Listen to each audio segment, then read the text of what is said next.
We are working to support Ukraine financially with a remediation loan that will shield Ukraine from any financial difficulties for the next 3 years. I hope this remedial loan can be approved before the end of the year. And then there is support on the military front, as evidenced by Ukrainian President Volodymyr Zelensky's visit to Paris this Monday, where cooperation agreements regarding equipment and drones were finalized.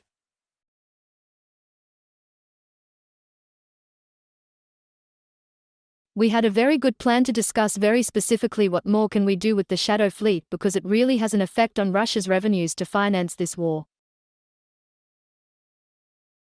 But of course now we are going to also discuss the recent news. What we as Europeans have always supported is a long-lasting and just peace. And we welcome any efforts to achieve that. Of course, for any plan to work, it needs Ukrainians and Europeans on board, so this is very clear. Also, we have to understand that in this war, there is one aggressor and one victim, so we haven't heard of any concessions on the Russian side. I mean, if Russia really wanted peace, it could have agreed to unconditional ceasefire already some time ago. Whereas we see, again, over this night, bombings of civilians. 93% of Russian targets have been civilian infrastructure. I mean, schools, hospitals, apartment buildings, to really kill a lot of people and cause as much suffering as possible. Discussions should start with a ceasefire on the contact line that allow for negotiation on the question of territories, on the question of security guarantees.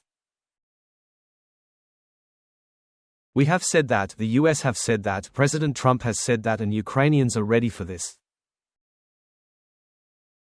The only obstacle to such ordered discussions so far is Russian President Vladimir Putin.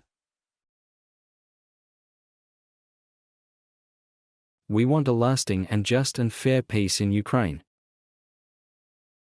I have listened to all the rumors that we have to really find out what is ups and what is downs.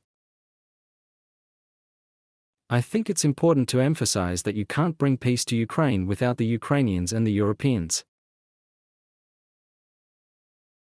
So we strongly support our Ukrainian friends, not least when it comes to all of the financial issues.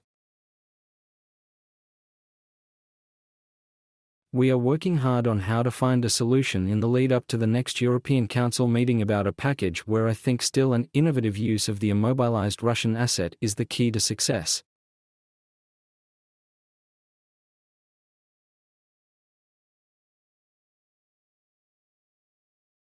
This time, the saboteurs clearly wanted to cause fatal injuries and death of Polish citizens, and we will not let it go unpunished.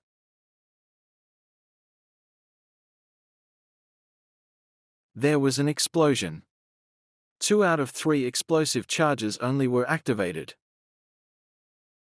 If the third one had worked, we might have had a tragedy of huge proportions. It was done on a high escarpment, on a bend. Fast-moving trains would have dropped from that escarpment and killed many people.